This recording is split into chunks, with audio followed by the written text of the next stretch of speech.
Hey, how's it going, everybody? We're gonna react to History of Japan.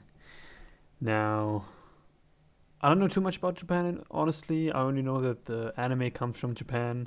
That's pretty much it. And they have some good food. They have some. They actually have a lot of stuff that I want to try, but sadly, I've never had the chance to go there.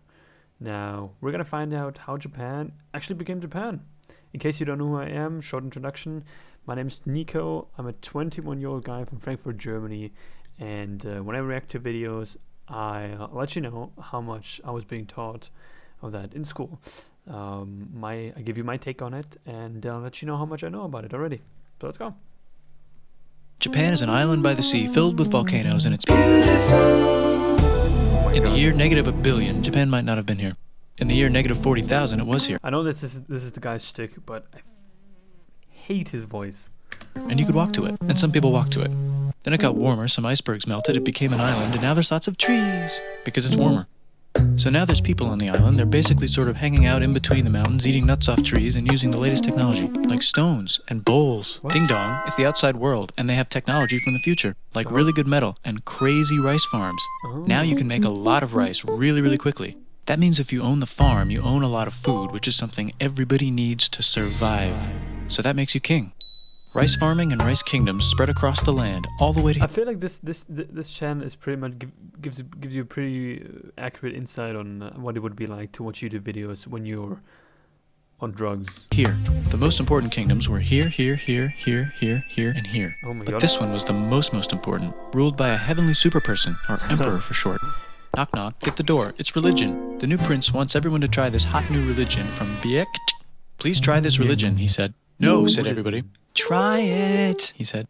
No, said everybody again, quieter this time. And so the religion was put into place, and all the rules that came with it. Wow. Then the government was taken over by another clique, and they made some reforms, like making the government govern more, and making the government more like China's government, which is a government that governs more. Hi, China, they said. Hi, dipshit, said Chinese China. dynasty. Can you call us something else other than dipshit, said Japan. Like what, said China. How about Sunrise Land, said Japan. And they stole China's alphabet and wrote a book about themselves. And then they made lots of poetry and art and another book about themselves. Then they stopped moving the capital every time the emperor died and kept it in one place for a while, right here. And they conquered the north finally. Get that squared away. A rich hipster named Kukai is bored with modern Buddhism, visits China, and learns a better version, which is more spiritual. Comes back, reinvents the alphabet, and causes art and literature to be great for a long time. And the royal palace turned into such a dream world of art that they really didn't give a shit about running the country. Okay, so we're only almost 2 minutes in, and I think he already covered as much as you would cover in like 6 months in history class. So if you live outside the palace, how are you supposed to protect your shit Yeah. from criminals? Hire a samurai. Everyone started hiring samurai. Rich, important people hired samurai. Poor people who could not afford to hire samurai did not hire samurai. The samurai became organized and powerful, more powerful than the government. So they made their own military government, here. They let the emperor still be emperor, but the shogun is actually in control. Oh. Breaking news, the Mongols have invaded China, We've invaded China. said the Mongols. Please respect us, or else we might invade you as well.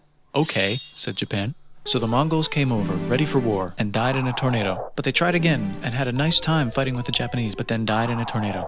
Then the emperor overthrows the shogunate. Then the shogunate overthrows him back and moves to Kyoto and makes a new shogunate. And the emperor can still dress like an emperor if he wants, that's Jesus. fine. Now there's more art. Like painting with less colors, collaborative poetry, plays, monkey fun, tea parties, gardening, architecture, flowers. It's time for who's going to be the next shogun. Usually it's the shogun's kid, but the shogun doesn't have a kid. What I find so interesting is that, you know, obviously the culture in Asia is so different than in the in the Western world. But I always wondered how did I mean, Chinese architecture, for example, is so different than Western. But they both came up with the idea of, you know, making a house, but both of them said, okay, so they both agreed we need houses and we need a place that we can stay dry under. But one makes it look like, I don't know, just very, very, very, you know, to me, very strange. And then in the Western world, you know, they make regular houses. Just how it differs so much. That's just. So he tries to get his brother to quit being a monk and be the next shogun. He says okay, but then the shogun has a kid. So now who's it gonna be? Vote now on your phones. And everyone voted so hard that the palace caught on fire and burned down. The shogun actually didn't care. He was off somewhere doing poetry. And the whole country broke into pieces. Everyone is fighting with each other for local power, and it's anybody's game. Knock knock, it's Europe. No, they're not here to take over. They just want to sell some shit, like clocks, and guns, and Jesus. So that's cool, but everyone's still fighting each other for control, now with guns. And wouldn't it be nice to control the capital? And yet the entire time they actually spoke the same language, I think. Which right now is puppets, with no one controlling them. This clan is ready to make a run for it, but first they have to trample this smaller clan, which is in the way. Surprise, the smaller clan wins, and the leader of that clan steals the idea of invading the capital and invades the capital. And it goes very well. He's about halfway through conquering Japan when someone who works for him kills him, and then someone else who works for him kills them, and that guy finishes conquering Japan. And then he confiscated everybody's swords, and made some rules. And now I'm going to invade Korea, and then hopefully China, he said, and failed, and also died. But before he died, he told these 5 guys to take care of his 5-year-old son until he's old enough to be the next ruler of Japan. And the 5 guys said, yeah, right, it's not going to be this kid, it's going to be one of us, because we're grown-ups. And it's probably going to be this guy, who happens to be way more rich and powerful than the others. A lot of people support him, but a lot of people support not supporting him. They have a fight, and he wins, and starts a new government, right here. And Why are they all fat? he still lets the emperor dress like an emperor, and have very nice things. But don't get confused, this is the new government, and they are very strict. So strict they closed the country. No one can leave, and no one can come in. Whoa. Except for the Dutch, if they want to buy and sell shit, but they have to do it right here. Now that the entire country was not at war with itself, the population increased a lot. Business increased, schools were built, roads were built, everyone learned to read, books were published, there was poetry, plays, sexy times, puppet shows, and Dutch studies. People started to study European science from books they bought from the Dutch. We're talking geography, skeletons, physics, chemistry, astronomy, and maybe even electricity. Wow. Over time, the economic and cultural prosperity began to gradually slow down. Knock knock. It's the United States, with huge boats, with guns. Gunboats. Open the country. Stop having it be closed, said the United States. There was really nothing they could do, so they signed a contract that lets the United States, Britain, and Russia visit Japan anytime they want. Choshu and Satsuma hated this. That sucks, they said. This sucks. And with almost very little outside help, they overthrew the Shogunate and somehow made the emperor again and moved him to Edo, which they renamed Eastern Capital. They made a new government, which was a lot more Western. Wait, Tokyo means Moved him to Edo, which they renamed Eastern Capital. Tokyo. Eastern capital. They made a new government, which was a lot more Western. They made a new constitution that was pretty Western, and a military that was pretty Western. And do you know what else is Western? That's right, it's conquering stuff. So what can we conquer? Korea. They conquer Korea, taking it from its previous owner, China, and then go a little bit further. And Russia rushes in out of nowhere and says, "Stop, no, you can't take that. We were going to build a railroad through here to try to get some warm water." Oh, And Russia builds their railroad, supervised by a shit ton of soldiers. And then when the railroad was done, they downgraded to a fuck ton. Did I say downgrade? I meant upgrade. And Japan says, "Can you maybe chill?" And Russia says, "How about maybe you chill?" Japan is kind of scared of Russia. You'll never guess. Any of the stuff that we've seen so far, I have not learned in school whatsoever. Jesus Christ, it's like back and forth, back and forth, back and forth, back and forth, back and forth, back and forth. Japan is like, guys, give me a goddamn break. Who's also kind of scared of Russia? Great Britain. So Japan and Great Britain make an alliance together so they can be a little less scared of Russia. Feeling confident, Japan goes to war against Russia, just for a moment, and then they both get tired and stop. It's time for World War I. The world is about to have a war, because it's the 1900s and weapons are getting crazy, and all these empires are excited to try them out on each other. Meanwhile, Japan has been enjoying conquering stuff and wants more. And the next thing on their list is this part of China and lots of tiny islands. All that stuff belongs to Germany, which just had war declared on it by Britain because Britain was friends with Belgium, which was being trespassed by Germany in order to get to France to kick France's ass because France is friends with... I'm from Germany, in case you guys don't know, but it's just so crazy to think like that was Germany's. Okay, sure, but it's like, how did you even establish another like real government there in a country that was so far away? And even then, I always figured, communication was far worse back then. So in case shit happened, it took weeks for the information to arrive, and battles back then didn't last for weeks. With Russia, who was getting ready to kick Austria's ass because Austria was getting ready to kick Serbia's ass because someone from Serbia shot the leader of Austria's ass. Or actually shot him in the head. And Britain is currently friends with Japan, so you know what that means. Duh, Japan should take the islands. Which they wanted to do anyway, so they called Britain on the telly to sort of let them know. And then they did it. And they also helped Britain a little here and there with some errands and stuff. Now the war is over, and congratulations, Japan, you technically fought in the war, which means you get to sit at the negotiating table with the big dudes, where they decide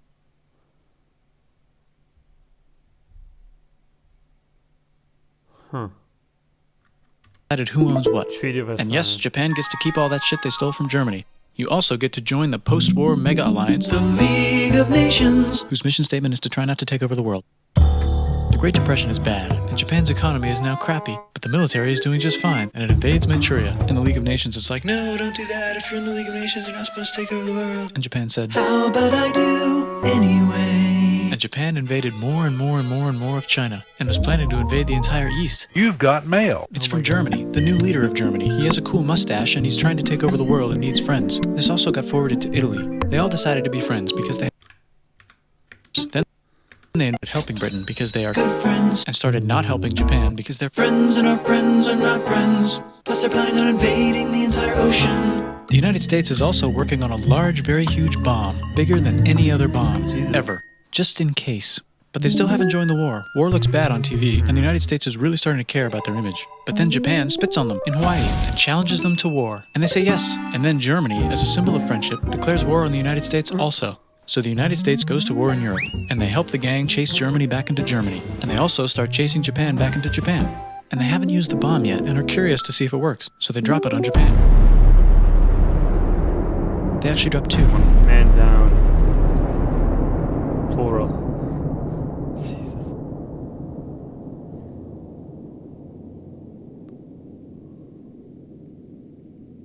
Okay.